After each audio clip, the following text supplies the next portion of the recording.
Hello, everybody. Good afternoon. Welcome to another Self-Directed IRA Saturday. We're very excited about today's class. My name is Andrea Chacin, and I'm an IRA specialist here at Quest. I'm super excited about today's webinar. We have Chris and Maricela from Upflex Capital, I believe, LLC. Yes, they're going to be talking to us about self-directed IRAs and syndications. I know this is a really good topic for us all and a really popular investment choice. So super excited about it, and I'm sure you all are as well. Thank you for joining us today. Before we bring Maricela and Chris up, we're going to go through a couple of housekeeping as we usually do. First, we're going to start with our disclaimer. Quest Trust Company does not provide tax, legal, investment, or structuring advice or endorse any products, services, or investments of any type. All information and materials shared here today are for educational purposes only. All parties are always encouraged to consult with their attorneys, accountants, financial advisors before entering into any type of investments. So really important there. This is a QR code for those of you who are interested in scheduling a consultation with us. They're complimentary. It's going to be with one of our IRA specialists on our team. We're always excited to talk to you about self-directed IRA investing and answer any questions that you may have. So feel free to scan this code and book a consultation with us. If you have not heard about our Gold Family Department and Experience, I would like to talk to you about it a little bit right now. It's a concierge style of service that we offer here at Quest. You're able to get about 10 accounts, upwards of 10 accounts, and some of your immediate family members can join you as well. You're going to have a dedicated team with a dedicated line, phone line, and email inbox that is just for you. You're going to have priority processing and priority funding for your investments. And you're going to have also special events during the year, as well as priority pricing for all of our regular events. So it just comes with a lot of good perks there. Feel free to let us know if you have any questions on these and to check it out, because it might be something that might be worthwhile for you depending on how many investments and accounts you have. We are super excited about our next social event, our networking event. It's going to happen in November. This is our in-person one that we host every so often. This next one is going to be on November, in Houston, November 7th, in Austin, November 9th, and in Dallas, November 14th. This is a QR code to register. It's going to be a really big one. We're going to have such subject matter experts and panelists talking about decoding short-term, mid-term, and long-term rentals. But of course, there's going to be all sorts of people there, investors, people raising capital and for projects. So make sure to, if you're trying to look for your next deal, if you have questions, if you want to meet like-minded individuals, this is a great opportunity to do that, okay? So scan the QR code and register for it and put it in your calendars. Our QuestCon Live this year is going to be on November 17th. It's completely free and completely online. It's going to be really, really good. We're super excited about this one as well. It's going to be led by women panelists, subject matter experts on our industry. So again, super excited about this, and we have a really great schedule already put out. So if you are interested in this, join us. It's for free. So it'll be a good one this year for sure. And last but not least, we are already selling early bird tickets for our Quest Expo, which is going to be hosted next year. But time flies by. So go ahead and register here too by using the QR code. It's going to be in June 27th to 29th. It's a weekend. It's going to be in the Dallas area. And again, we're super excited about it. Have amazing vendors. It's going to be amazing too, just like it usually is, but better. So we hope to see you there. Again, if you have any questions on any of these upcoming events, feel free to reach out to us, okay? So now, without further ado, let's bring up Chris and Maricela up. Hello, guys. How are you doing today? I think you guys are on mute. Yep. Yes. Thanks for having us. Sorry, we were trying to be good in the back room. Thank you for joining us. Go ahead, please. Take it away. Thank you very much. Awesome. Well, thank you so much. We're super happy to have this opportunity, and we are taking screenshots as you're presenting your events coming up. We're super excited, and hopefully we can meet you there and continue to network with people. So. So today we'll be talking about using your self-directed IRA to invest in real estate, and we'll show you some of the case studies as well as how to do it and how to align yourself with an opportunity. We're going to save you. We're not going to read all of this, but basically this is educational material. It is not a pitch to go into a deal of any sort. And we just want to help broaden your educational knowledge and build a relationship. A little bit about us. We started investing in real estate in 2006 in Austin, Texas. And we started with duplexes. We saw the power of real estate and wanted to scale. We scaled our portfolio to 35 doors, and we self-managed. So we were pretty hands-on involved. And when COVID happened, we realized that we needed to do some alignment in our business and our investment. So we started transitioning to larger complexes. Since then, we have closed, and I'll let you do the numbers, but we transitioned into multifamily. We also do self-storages, mobile home parks, and nodes investing, as well as private lending. And we have been using our self-directed as well. So that's definitely something that it has been very powerful. And we'll show you some other numbers. And what do we bring different than many other people? I have an MBA. We're both prior military, and we've been doing the syndication side. We've been doing for the last 4 years or so, but we have over 18 years of experience in real estate. So we understand how to find those deals and how to assess whether it's a good opportunity. Pardon the cheesy question here. So we'll be talking about different opportunities on how to get started. Mainly, we want to dissect the myth or the word syndication and just explain it in simple words, as well as how can you get into it. We'll also touch a little bit on different funds and private lending, and we'll show you some case studies. We just kind of wanted to hit a big opportunity for you with your self-directed IRAs, that you can go into so many different options of investments. Here you see a nice little list of all different opportunities, whether it's residential, commercial, or trusts with REITs and insurance companies, real estate funds, and like we said, private money lending and real estate notes are also opportunities. The overall for real estate, it's open to invest in so many different options. The biggest concern for a self-directed IRA is that you can't be an active member in the opportunity. So you can invest in funds, syndications, and private money are the ones that came to mind for us right off the bat.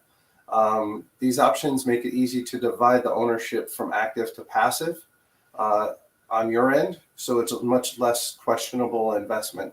But we always recommend going back to your custodian to have that conversation. Probably one of the most important factors is that you cannot invest with an opportunity that involves direct family members. So parents, kids, siblings, you can't go into their opportunities, but you can go into other opportunities that would have the same benefits or even the same structure. So these are, again, private money lending. We've done this very successfully, and it's of advantage because of I don't know if we're going to dive into the tax benefits or not, but when it comes to using your IRA, you want to just cash flow. Like, that's what we want, cash flow. And so the lending money that is backed up with a real estate asset, it's safe. And in the case of if you're investing already with your self-directed, your custodian is going to also evaluate that it has the validity. We presented on this topic back in December of 21. So if you want access to that, please reach out to your Quest folks or look on their page for where we went more in depth on this. We just kind of wanted to re-present it and let you know that this is an option for you. There we go. Okay. So we're speaking about notes, and we'll show you what we have, but we are invested in performing notes. We see those as less risky. They are already with performing notes. It means that the person that has that loan has been paying for at least a year. So when we buy and incorporate those notes into a fund or we buy them ourselves, they already are showing performance. So they pay every month. It's actually mortgages that we buy, and because of that, it's very steady cash flow if you're looking for cash flow, and it's back up again for buy tangible assets, which makes it less risky. And you can diversify markets. If you buy notes in different states, you can pretty much, I will say, dilute your risk because you are diversifying your investment portfolio. And again, as we mentioned, we're diversified in many of these opportunities, or all of these opportunities that we've discussed so far. Here is one case study of notes that we hold, mortgages that we hold on other people's properties. We have no other ties to them. We don't have to have insurance. We don't have to worry about renters. And that's what makes this a nice passive opportunity for you with your self-directed IRA. Each of the numbers on the left is the actual balance on the loan when it was started. If I put IO after it, it means that they're paying interest only. So at the end of the note period, they actually owe us the full amount of the loan value at the end of that note. The ones that don't say IO next to it, there was a brief IO period of maybe 1 to 2 years. And then when that expires, they start paying back principal. So at the end of the note, there can either be a balloon payment again for a larger portion. Maybe it's only a 5-year loan. Some of these, the $180,000 ones, I want to say are 20-year notes, and they actually are, they involve some principal payment after about 5 years. So it's a little bit different payout on some of them. But we just wanted to throw some actual case studies in there. In the overall, if the note goes all the way to the end, the interest rates on these, it actually causes roughly a 30% increase in the amount of money received versus what you put out. And for some people, like Maricel said earlier, the cash flow is more important than the actual finalized buyout. With your self-directed IRA, I understand that you're trying to build wealth. You're not as worried about cash on cash annual returns, but you're more worried about that overall return, that annual IRR. Thank you. This is another case study. In this case, we'll start introducing a little bit of terminology, and this is a syndication model. We'll dive into what a syndication is next.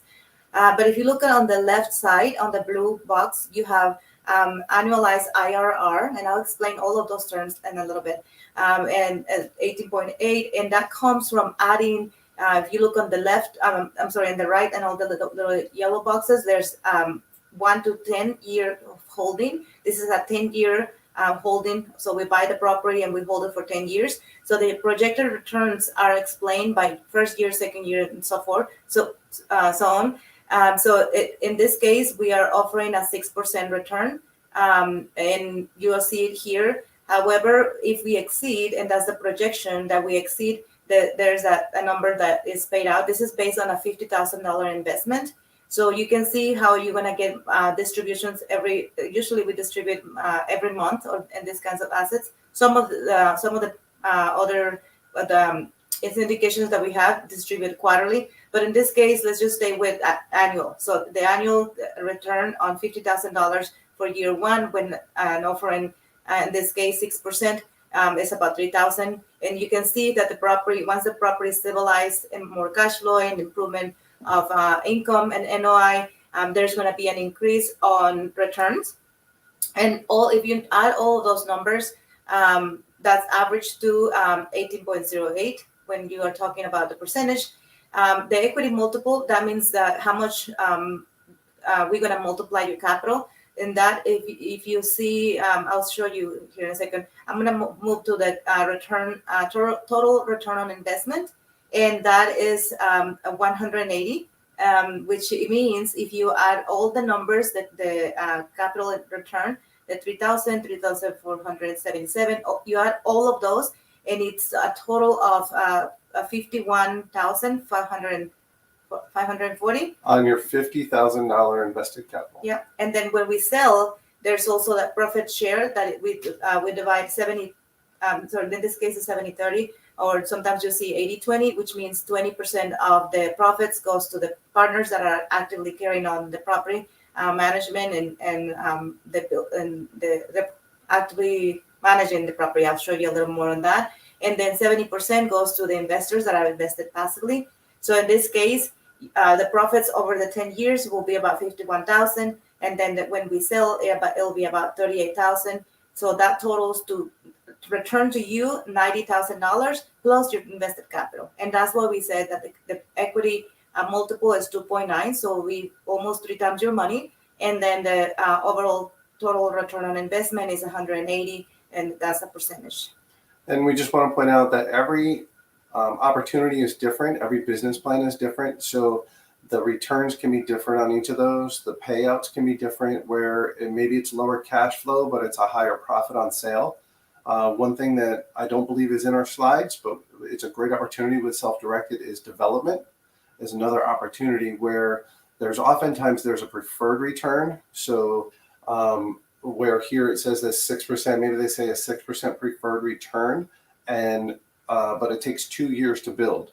So for each year that they own the property, you're building up what would be a 12% return. I know that doesn't sound like much at the moment, but that's the annual expectation that they're going to pay out to you when they sell. You get that 6% annualized first. Then the 70-30 or 80-20 split happens, where you share the proceeds with the active partners. So that's the part that we like about development. When you're not looking for the cash flow and you just want to build wealth, usually development has a great opportunity, a great upside. It's just a little bit longer, where you don't see any returns coming back to your account until the actual sale. So what is a syndication? Here in this slide, we break it down. If you notice, there's a, and I'm just going to move from the corner. I think you can see my mouse. But in the corner, we have two groups, the general partner and the limited partner. There's other names that you might hear, or other terminology, but this is what it means. So a limited partner is a capital partner or a passive investor. So when it comes to how do we buy these assets, we buy them with an LLC, where then we invite the passive investors to be a part of the LLC, to purchase a percentage of the LLC, and then the LLC buys the asset. So, and then we create another LLC, which is not here, but it will be a managing LLC. So that's the LLC that actually manages the property. So when you're invited to invest in a syndication, you're coming and investing into a partnership here in the LLC that is holding the real asset. So I like to highlight that, because if you are buying homes, or if you're buying duplexes like we were doing, we were buying them with our own name. So the liability there was directly attached to us, and we didn't really have a structure that protected us. And we didn't have, it wasn't until later that we learned and created and managed an LLC to protect the assets. And then it was definitely higher risk for us. Here, then the categories, including on what, how do we split the time? And in this case, the risk is the first column. The risk, we as a general partners, we are signing on the loan, we are managing the asset, we are implementing the business in the business plan. So a lot of responsibility and the risk comes with that, as well as the time. You as passive investor are not obligated to be in meetings. You read the reports that we send you. We do webinars to update you on the property performance and finances, but you don't have to be there. You don't have to be picking up the phone. We are doing that for the partnership. So the time as well as the risk is diluted for you, is very minimum. The capital, like we said, it was 80-20. So the capital, we as general partners, we invest and we put money to pretty much put this business together. And then we also invest passively. So we're in both, but majority of the capital that is needed to close this type of assets comes from passive investors, which is you or potentially you. The tax advantages, if you notice, that is actually divided. So you are taking the tax advantages, and again, for the self-directed IRAs, there's a different rule. So check with your sponsor. And I would say that actually should say 510 and 510. So it's split 50-50, or in some cases it's split 80-20, where 80% of the benefit goes to the passive investor and the 2% stays with the active partnership, just like the ownership split. That's good. So control of the LLCs and the business plan implementation, it's again mostly the GPs, and that's because we also are responsible to report to the lender quarterly. We send reports, so we want to have control of what's going on, how our things are moving along, and the day-to-day operation, as well as the profits. So the profits, like we mentioned before, and we'll show you another example so that the repetition builds the confidence. So, but 70-30% split is what you will see, 70-30 or 80-20. So who's eligible to invest in what type of categories? And some of you may have seen previously that there's 506C offerings, which means you do not have to have a relationship with the active partners in advance. You can see an advertisement, Facebook, you could be on a meeting here and never have spoken to them before, but you feel comfortable and confident that you could invest with them, that it's a great project. And so they're able to talk to anyone and everyone about the project itself. And that's why we say C is for chatty. They're able to commercialize it. They're able to talk to anybody. It does, however, require that you are an accredited investor, and that does include self-directed IRAs. You personally, as the owner of that IRA, still have to be accredited in order to come in, even though that money is separate and segregated from your other net worth. It still is a requirement. Public advertising, we talked about, a previously established relationship, and we are unable to accept sophisticated investors, people who know about it, know how to read it, how to understand it, and believe that it's a great deal. They have to be accredited. Which I can give you the quick explanation for that right now is a net worth of $1 million, or if you've made, as a single person, $200,000 a year for the last 2 years with every expectation of doing that in the future for the next year, then you are considered an accredited investor. If you're married, the two of you combined need to make $300,000 the last 2 years with an expectation of $300,000 in the following year. That's the definition for an accredited investor at this time. The 506B offerings, you need to have an established relationship in advance per SEC guidelines and requirements. But those deals do allow for sophisticated investors as well as many accredited investors that want to come into the opportunity. The sophisticated investors, we are limited to 35 people. And so a lot of times people will say, Chris and Maricela, is there a minimum amount that I can invest? And the first thing we'll check with them is, are you accredited or sophisticated, or accredited or non-accredited? If they're non-accredited, we definitely have to stick to that minimum dollar amount, because there's 35 people. It's limited to 35 people, regardless of how much they invest.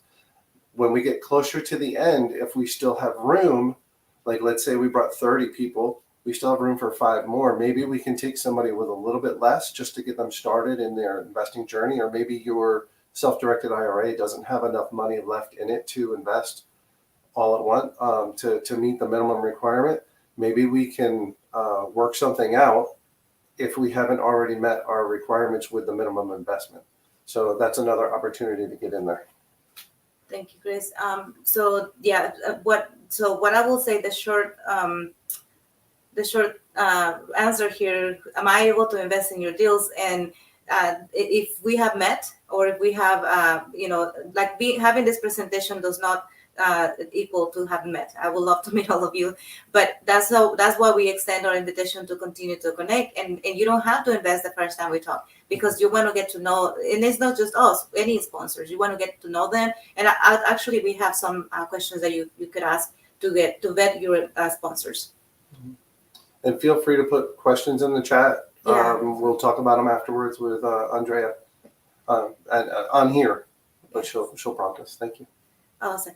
So when you're looking at investing, and again, if we haven't met, and then all of a sudden we have an investment opportunity, when can I invest? That's the next question. So this is the timeline of investment. So we find, and before the PSA, which is property identification, before then, we are continuously working with our brokers or partners to be looking for good deals. Once that we identify the property, the next step is to get through the process to submit a letter of intent to purchase.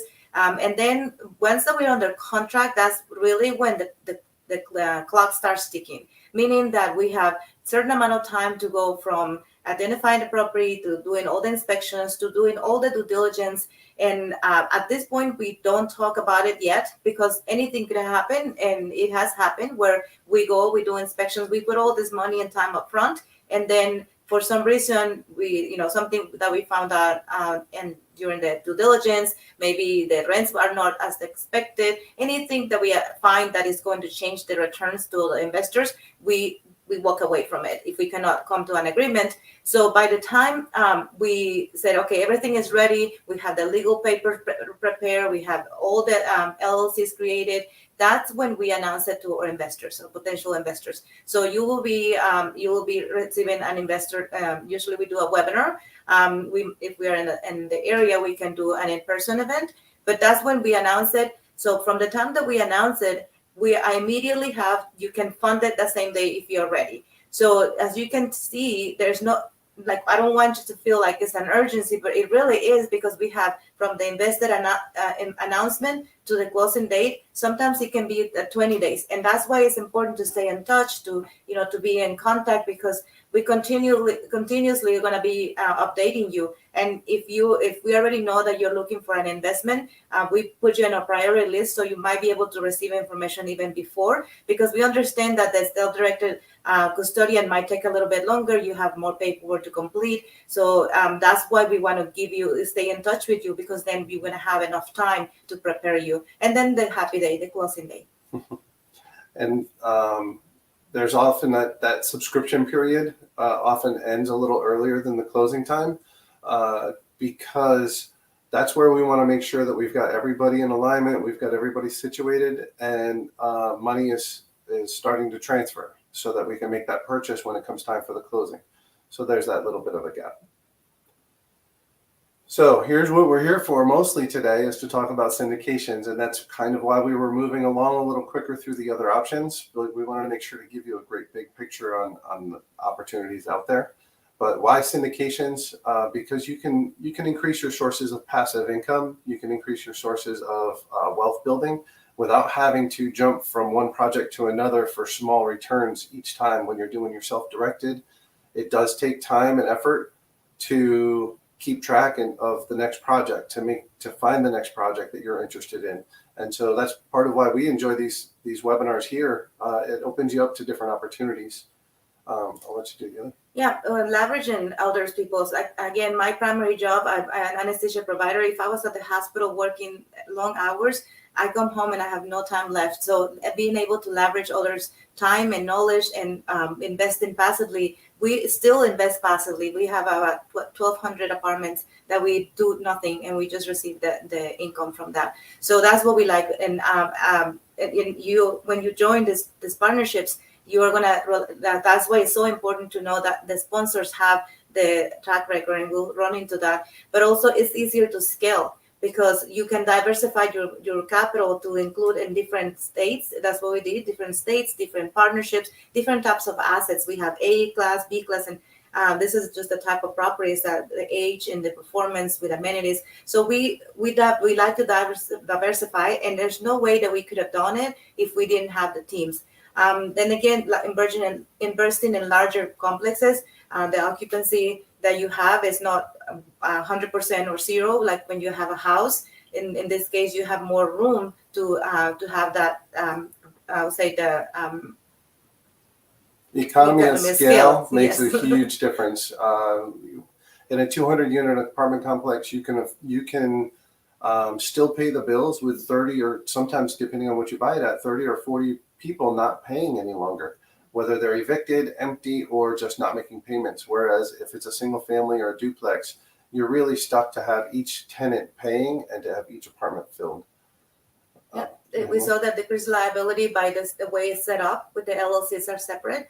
And again, you buy into teams and you're able to build that partnership with the sponsors, and it's hands off. You don't have to do anything. So here we wanted to talk about how to select your sponsors. These are different ways to find the right deal is one thing. You have to be interested in the deal, but I think more importantly, you have to be interested in your sponsors, and they need to be interested in you. So make sure that you meet your sponsors, not just through an event like this, but you get some one-on-one time outside, away from different events. If maybe you meet people at Quest Expo and you want to develop that conversation, make sure that you're having other conversations, not just immediately around that event. Yeah, the questions that we encourage you to ask are very keen in vetting their experience, vetting how they get along, who are they bringing to the partnerships, how long they've been in the market, do they know the market, do they have track record of closing with profits to the investors. So that if you can see that there's a lot of, this is probably your most active phase of finding who you want to invest with. And we do spend a lot of time in more detail, like what kind of questions to ask, like, on understanding the projections. What they're telling you might not click the first time, but you want to have that door open so that you can have that extended conversation. And we do have a list that if we are allowed to give it to you, we can do that at the end. But it also tells you why you want to ask those questions, not just the questions to ask. So I think that's it. Understanding projected returns and underwriting assumptions. So what underwriting assumptions were made, and do you know what the standards are? Like, what are the expectations of what's normal rent growth? Organic rent growth is normally 2 to 3% annually. Are they underwriting a 10 or a 15% annual rent growth, and you're not hearing about it in the news that rents are going up that high, right? Or maybe you're not in that market, so you need to do a little bit of research and verify that these are attainable assumptions. Everywhere along the way, in the underwriting, everything is an assumption of what's going to happen with the project. The question is, how aggressive or how conservative are those assumptions? And did they go aggressive in one area but overly conservative in another, or were they conservative all the way across the board? Whether it's evictions, rent increases, expected expenses, did they underwrite that expenses would go up? We all know that inflation is a thing, right? And that's what we're trying to avoid, is our money losing value through deflation or inflation of the value of money, right? The deflation of the value of the money, excuse me. But property taxes increase. Do the interest rates, are they floating or are they permanent? And different types of lending that were used. Yeah, we like to take a dive into not only understanding like what I should ask what kind of lending are they using, but the why. That why is important, because why is going to tell you, am I going to get my projections? Are they going to meet the projections or not? And remember, when you're investing, once that you sign the papers, you are agreeing to all the assumptions they made. And this is the phase that you need to have some understanding. You don't have to be active, but you need to know the key questions to ask. Absolutely. Maricela talked about this chart earlier. I think she did a pretty good job of covering each of these different topics that were discussed or that are listed here on the left. If you're not sure about something, please feel free to reach out. We were talking a little quicker earlier because we wanted to make sure to have time to go to your questions. So some people ask us, hey, Chris and Maricela, you're in different markets, you're different diversified assets, but what are the non-negotiables when it comes to choosing what syndication? We like locations. Location is a big thing for us. We've been invested in some markets that just the economy might not be there.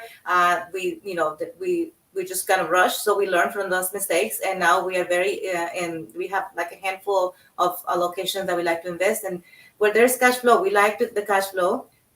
If there's one thing that you can't change after you buy the deal, it's the location. So you really have to love the location. And by that, I don't mean it has to be Miami, it has to be Central Dallas, but you need to love that location enough to know that in 3 to 5 years, it's not going to change. It's an area that you can see people wanting to live. It doesn't mean you want to live there, but do you see other people wanting to live there? If there's a lot of crime in the area, it's something that we just stay away from. We just instantly move away from that. But it's a major factor that is not changeable later. You can change almost anything else about a deal. The way it looks, the population in there, the amount of rents. You can change the property management, but location that's the one and only thing that you cannot absolutely change. So the things that we looked, and again, we don't want to dive too deep, but the things that we look for is the economy, that the economy is diversified, there is an influx and growing population, that the people wants to live there, that it has lower risk for natural disasters. Those are some of the things that we do. We definitely know flood zones, crime maps. So we do a study of the market before we actually even underwrite deeper. But there's definitely there's a lot of work that we put in, and that goes on before we even present you with the opportunity. We like the properties that are already occupied in some way and they're cash producing.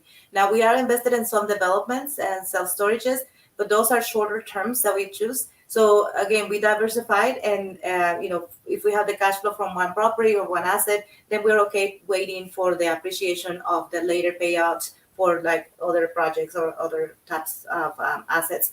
We like that the properties are lender friendly, or the property supports debt.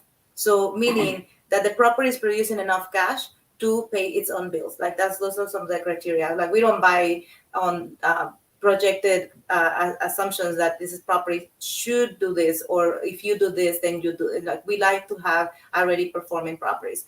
Again, market growth, we like that. That supports leverage. Again, that was the asset that's going to look good for the lender. Remember, when we buy this type of properties, the largest partner is the lender. So the lender also do their own due diligence to make sure that these properties are going to be cash flowing and performing for them. So we talked about being conservative versus aggressive. Well, we want to make sure we actually take a look and make sure that it's going to support a worst case scenario. Again, making sure that there's enough money in that opportunity for the NOI to cover the debt and to cover some expenses that might pop up last minute. And then lastly, we like to double check and make sure that there's multiple exits. Do you have to sell it? Is there a way to refinance it? Is there a prepayment penalty on the loan? Different opportunities there that can cost more than they're worth.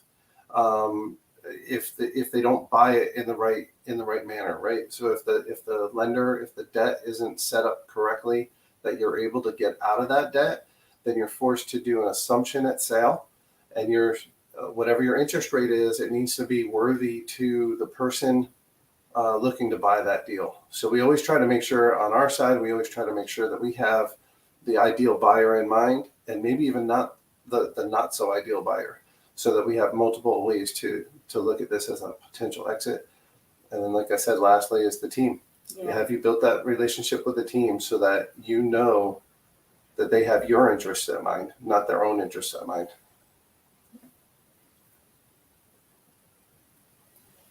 Success stories. So this is one of the favorite things to talk about. It's always a good thing. The investing in 3 to 5 year deals will multiply your capital without you having to be involved in the process, right? We talked about that for a moment. And what we wanted to talk about, we mentioned earlier that we've done private money loan conversation for Quest. We also have our own YouTube with Passive Investor series to talk about some of these success stories. But a real quick one that we can talk about was a project that we went into. We went in passively. And it had minimal returns throughout the project.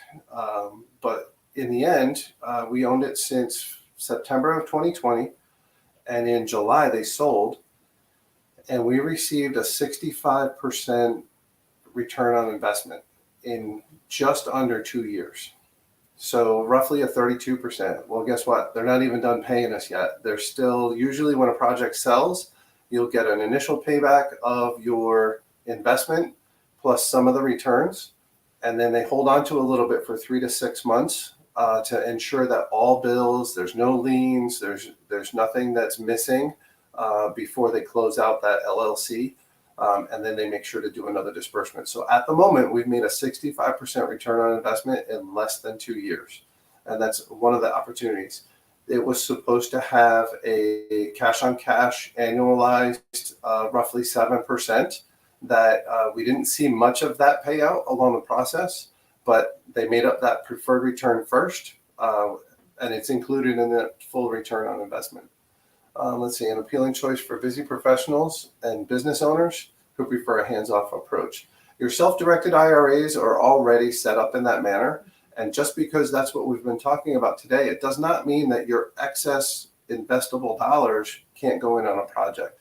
And we've also had people who ask, Chris and Maricela, I only have $30,000 in my self-directed IRA. Can I come in with that? And I told you earlier, sometimes we'll put them on a wait list because they're sophisticated, not accredited.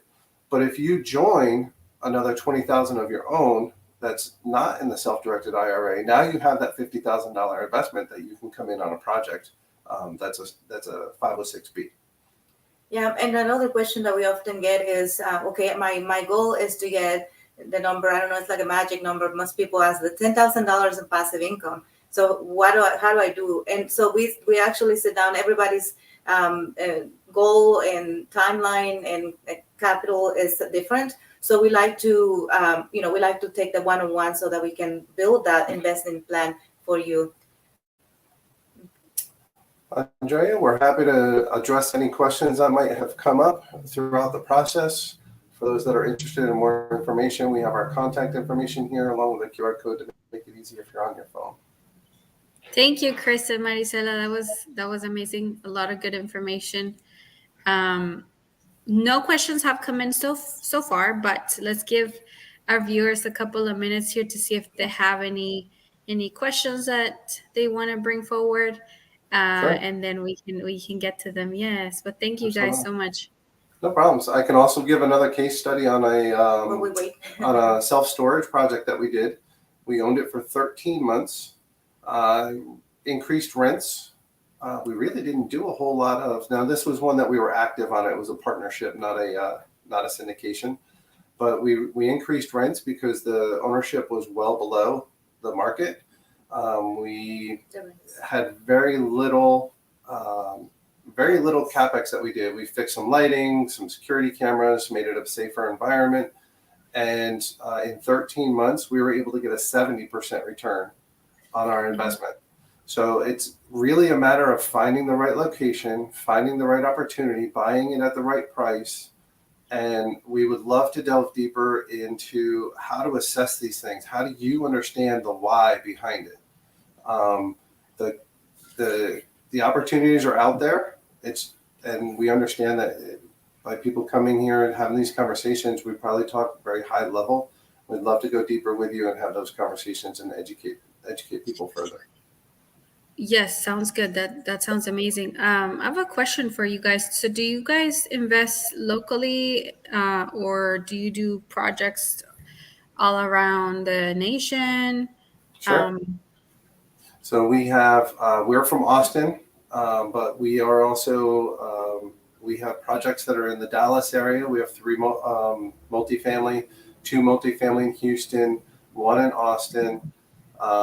We have a self-storage development in just outside of Houston, and then we also have multifamily in Kentucky and North Carolina. Okay, interesting. And we also have, not Tennessee. You always want to say that it's Kentucky. We need to buy in Tennessee so it can be official. So I have a couple of really good comments here that I want to share. This was a great webinar. I have another one saying very informative. I do have a couple questions come in. It says here, probably missed it, but are most of your multifamily projects new builds? Excellent. The multifamily projects, no. We generally buy something that's already built. Maybe, like we said earlier, under market rents that potentially need some upgrades to the apartments to achieve a higher rent value, and that we do what's called forced appreciation at that point. Invest, we'll say $10,000 into an apartment that gives you $150 a month added rent, or $250 a month added rent value. And in the long run, when you talk about the sales price, the purchase price at sale, it's based off of where the market is, but it's also based off of your NOI, your net operating income. And so the more revenue you bring in, that one-time cost increases your monthly net revenue, net income, excuse me, and it multiplies to the sales price. That $10,000 investment can be worth over the course of a year, $250 is $3,000, and times that by 6, it can be worth. Oh, it seems like we lost Chris and Maricela. Are we back? Sorry There about you that. are. Thank you. Sorry if you were finishing up an idea, Chris. You guys are on mute. All right. There we go. So the concept is you put in $10,000, and in the end, when the sale price comes along, that can be worth just 1 year of revenue change at $200 a month. $250 a month is worth $3,000 for the year in revenue. That could be worth up to about $18,000 on the sale price. So it makes it worth it, even though it's a small amount of adjustment in rent value at $250 per month. It makes a big difference on that purchase price at the end. And maybe the question was new builds as compared to older properties. So we our buying criteria is built in the 1980s.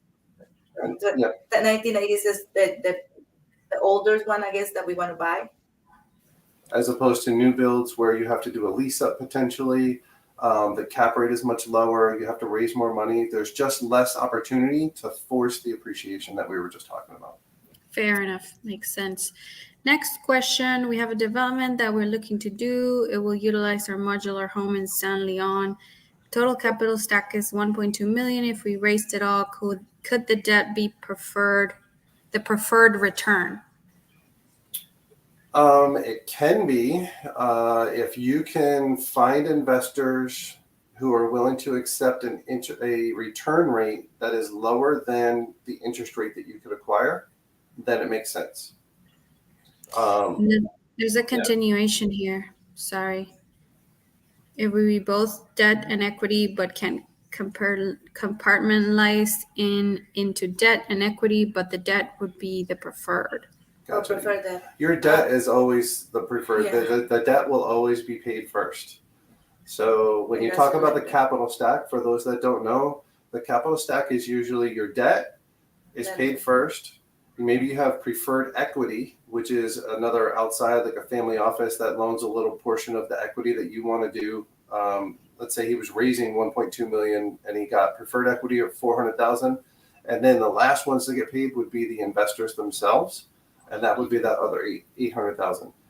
And then on top of that, the very first one to get paid would be the lender, the bank, which is also known as the debt. And this sounds like somebody that is offering them the opportunity themselves. We do underwriting review for, if you like that, we do sit down with your case, because it's hard to answer your questions when we don't have a picture of the whole syndication model that you're using. So we do have that as available. Fair enough. And then for the same person, I also did not see anything about the promote. Usually in waterfalls, once a certain return is achieved, the syndicator gets everything above it. Have you seen that?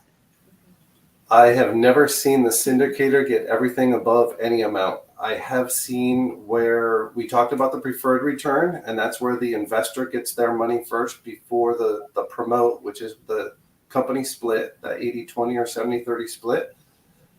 And then the waterfall that he's talking about is once you've reached a certain annualized return, like let's say the projection initially was a 15% return and you reach a 17% return on a project, annualized return, maybe there's a waterfall that changes from an 80-20 to a 70-30 split.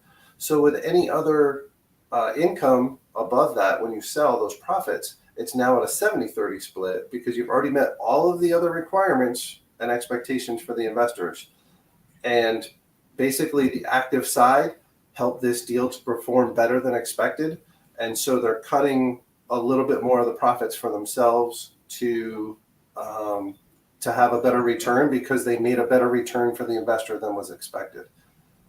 I've never seen a syndicator get everything, or I should say we would never go into a group like that.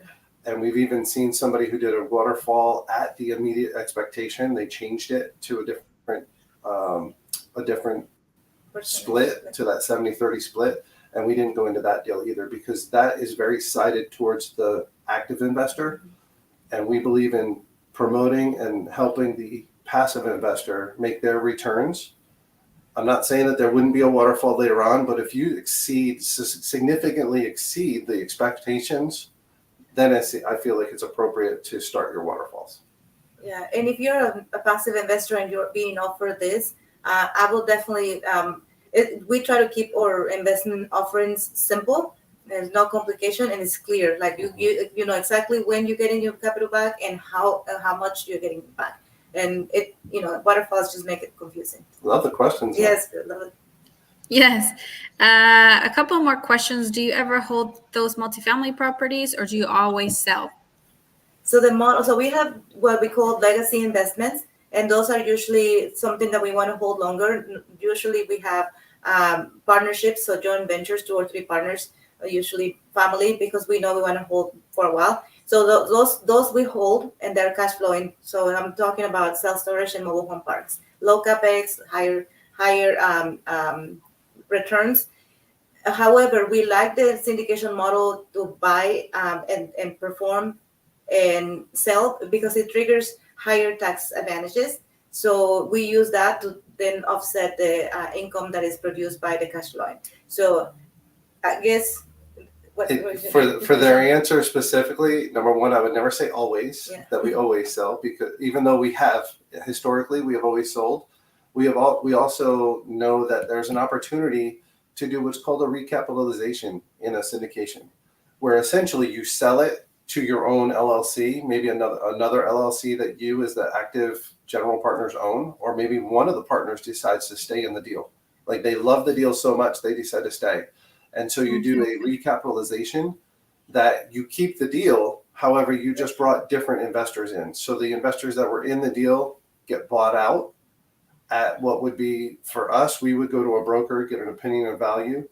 And actually we would do 2 or 3 so that we can bring it back to the investors and say, hey, we're willing to pay you out at one of these prices or an average of these prices, so that it's a fair opportunity to those investors that are in the deal. So they will be paid out their capital and they have the opportunity to invest again. Mm-hmm. And part of the reason that we do that is when we're buying those 80s and 90s products, we do CapEx, right? We do capital expenditures to upgrade the property, take care of deferred maintenance. Well, in 3 to 5 years on an 80s product, there's more deferred maintenance that wasn't necessary when we bought the property, but it's necessary now. And as we're getting ready to sell it. So in order to have that extra capital available, it's not that the deal didn't perform well, it's just that it's a significant amount and it decreases the returns to the investors. Plus, when you set up the expectations at the beginning, you want to meet those expectations. You don't want to hold it 8 or 9 years when you said you're only going to hold it for 5. Right. So that's the other reason to sell, is to bring in fresh capital and let somebody else perform their business plan. Of course. And then we have one last one from the same person from before. The total IRR is around 40%. Is this something you would want to look into personally?